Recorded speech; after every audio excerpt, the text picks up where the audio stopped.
Querido irmão, querida irmã, para essa sexta-feira da sexta semana do tempo comum, nesse dia 18 de fevereiro, temos como proposta de reflexão o texto de Marcos, capítulo 8, do versículo 34 ao capítulo 9, versículo 1. Naquele tempo, chamou Jesus a multidão com seus discípulos e disse: Se alguém me quer seguir, renuncie a si mesmo. Tome a sua cruz e me siga. Pois quem quiser salvar a sua vida, vai perdê-la. Mas quem perder a sua vida por causa de mim e do Evangelho, vai salvá-la. Com efeito, de que adianta o homem ganhar o mundo inteiro se perde a própria vida? E o que poderia o homem dar em troca da própria vida? Se alguém, se alguém se envergonhar de mim e das minhas palavras diante dessa geração adúltera e pecadora, também o Filho do Homem se envergonhará dele quando vier na glória do seu Pai com seus santos anjos. Disse-lhes Jesus: Em verdade vos digo, alguns dos que aqui estão não morrerão sem antes terem visto o reino de Deus chegar com poder. Palavra da salvação. Glória a vós, Senhor. Querido irmão, querida irmã, desta vez Jesus convoca a multidão e seus discípulos para explicar-lhes em que consiste o seguimento a Ele. Anuncia claramente duas condições básicas para segui-lo. Negar-se a si mesmo significa abandonar toda a ambição egoísta de poder, domínio e glória humana. Carregar a própria cruz implica assumir o compromisso com o projeto de Jesus, sabendo que pode entrar em confronto com uma sociedade injusta. Enquanto a pessoa alimentar ambições de prestígio pessoal, não se empenhará pelo bem da humanidade. E se tiver medo das consequências, acabará abandonando a proposta do Mestre. Na vida, devemos fazer uma escolha. Ou valorizamos nossos interesses egoístas, ou orientamos a vida aos interesses propostos por Jesus. Perder a vida é orientá-la na direção do projeto de Deus. Perder a vida egoísta para ganhar a vida fraterna. Querido irmão, querida irmã, Jesus tinha revelado aos discípulos como seria duro e sofrido o seu caminho. Passaria pela perseguição e pela morte, depois ressuscitaria.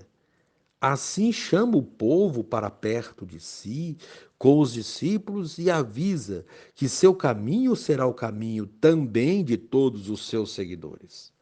Segui-lo comportaria renúncia e entrega da própria vida. O normal é procurar se dar bem, salvar a própria vida, tomar o caminho do sucesso. Mas o caminho do seguimento é bem diferente. Empenhar a vida, colocá-la a serviço, perder a vida por causa dele e do seu evangelho. Quem quiser salvar sua vida, vai perdê-la. O cristão não deve se envergonhar do seu mestre, que abraçou o sofrimento e a cruz, mas seguir com ele e como ele. A proposta desse dia, avaliar se sua preocupação é se dar bem ou seguir Jesus. E assim, querido irmão, querida irmã, reze comigo. Jesus Mestre, renunciar a si mesmo e investir a vida no serviço do reino de Deus são as condições para te seguir. Concede-nos, Senhor, compreensão e fortaleza para sermos teus fiéis seguidores. Amém.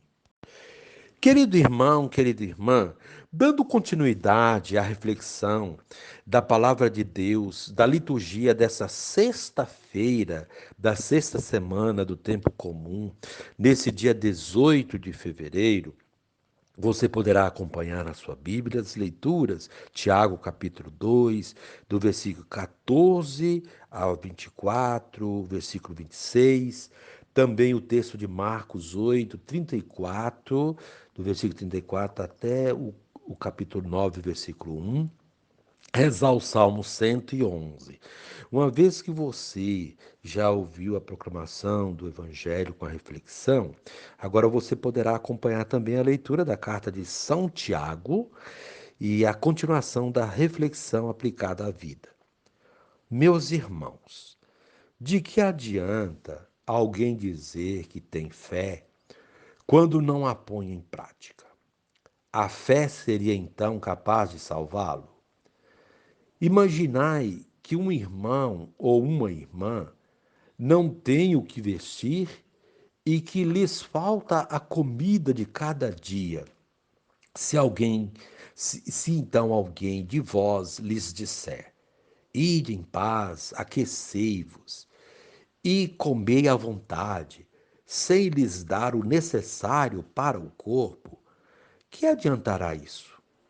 Assim também a fé, se não se traduz em obras, por si só está morta. Em compensação, alguém poderá dizer: tu tens a fé e eu tenho a prática. Tu mostra-me a tua fé sem as obras, que eu te mostrarei a minha fé pelas obras. Crês que há um só Deus? Fazes bem. Mas também os demônios creem isso e estremecem. Queres então saber, homem insensato, como a fé sem a prática é vã? O nosso pai Abraão foi declarado justo. Não será por causa de sua prática, até o ponto de oferecer seu filho Isaque sobre o altar? Como estás vendo, a fé concorreu para as obras, e graças às obras, a fé tornou-se completa.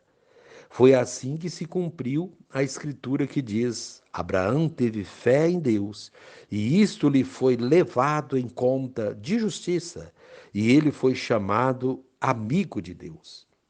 Estais vendo, pois, que o homem é justificado pelas obras e não simplesmente pela fé. Assim, como o corpo sem o espírito é morto, assim também a fé sem as obras é morta. Palavra do Senhor, graças a Deus. Querido irmão, querida irmã, somos mais uma vez convidados a refletir sobre o seguimento de Jesus. Seguir Jesus exige fé e obras. São os dois pilares que sustentam qualquer discípulo missionário de Jesus Cristo. Se tivermos somente fé sem compromisso concreto com o próximo, nossa fé não passa de alienação. Porém, se tivermos somente ações esvaziadas de fé, somos uma pessoa assistente social, mas não se pode dizer que somos uma pessoa religiosa. A fé solidifica as obras e as obras confirmam a fé. É o que vemos na carta de Tiago, proposta para a primeira leitura de hoje, e o que encontramos no Evangelho com a proposta de Jesus para a multidão que o seguia. Nesta carta, Tiago é categórico em dizer que a fé sem obras é morta. E para fazer tal afirmação, que aparece no meio e no final desta leitura, ele tem uma argumentação convincente. Ele começa dizendo que a fé isolada de ações, ou seja, de obras, não pode salvar. De nada adianta dizer, vá em paz a alguém que não tem o que vestir ou que está com fome sem ajudá-lo a sanar suas necessidades. Não basta desejar a paz, é preciso ser promotor da paz. E a paz só é possível se houver justiça. A paz sem justiça não é paz, é silêncio de morte. Também não adianta desejar bom apetite a quem tem fome sem dar-lhes algo para comer. Portanto, não se pode ter uma fé verdadeira se não se tem obras. É pelas obras que mostramos a fé que temos. É pela fé que temos que fazemos renúncias e nos lançamos ao seguimento de Cristo. O seguimento de Cristo exige, além da renúncia, fé e compromisso, que se traduz em obras. Há uma multidão que se diz cristã, mas será que toda essa multidão é portadora de uma fé autêntica, alicerçada em obras? Creio que não, pois se de fato fosse, o mundo seria bem melhor. No evangelho de hoje, Jesus vê, junto com seus discípulos, uma multidão que quer lhe seguir. Ele percebe que a maioria dos que ali estão não sabe o que está fazendo. Ou quer segui-lo por interesses pessoais, em busca de obter alguma coisa ou vantagem, ou por pensar que ele irá solucionar sozinho todos os problemas da humanidade.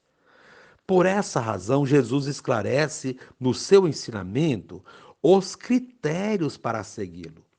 Ele não engana ninguém com proposta de sucesso, facilidades, etc. Quando faz isso, são os charlatões que querem extorquir o dinheiro das pessoas. Com isso, ele também não nos engana.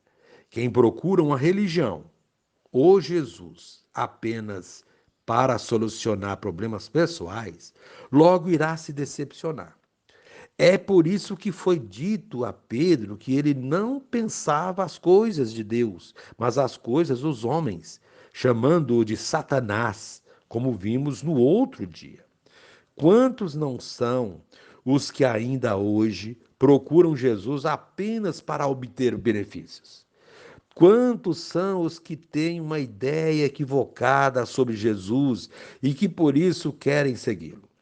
Quantos querem estar com Jesus na sua glória, mas não querem passar pela cruz? Será que não somos um desses? Jesus deixa claro que para segui-lo verdadeiramente é preciso se esvaziar de si mesmo, tomar a sua cruz e segui-lo. Ou seja, é preciso desvencilhar-se de coisas elementares, de tudo que possa impedir de servir livremente. Não ganharemos coisas materiais seguindo Jesus, mas o bem mais precioso, aquele que nenhum dinheiro deste mundo consegue comprar, a vida. Quem se apega à sua vida com medo da morte está sem perceber morrendo. Mas quem dela se desapega, no sentido de servir ao próximo livremente, esse sim está ganhando verdadeiramente a vida.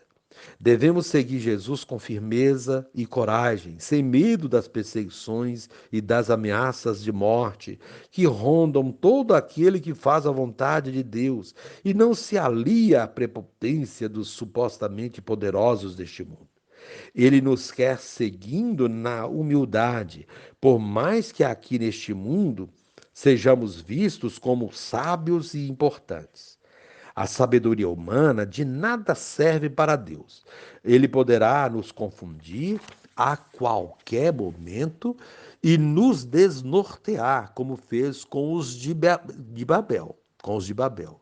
É preciso, portanto, conformar nossa vida ao seu projeto de amor, usando nossa inteligência e liberdade para servir e tornar o mundo melhor, mas nunca para querermos nos igualar a Deus ou obter dele apenas aquilo que nos interessa. Deus não se deixa instrumentalizar-se por nossos caprichos e vaidades humanas. Querido irmão, querida irmã, que nossa fé seja traduzida em obras e que essas obras ajudem a edificar o mundo. É o que pede a nós, neste dia, a liturgia da palavra. E reze assim comigo. Divino Espírito, como discípulo fiel, quero ganhar a vida pautando-me pelo amor e pelo perdão, caminhos seguros que me conduzirão ao Pai. Amém.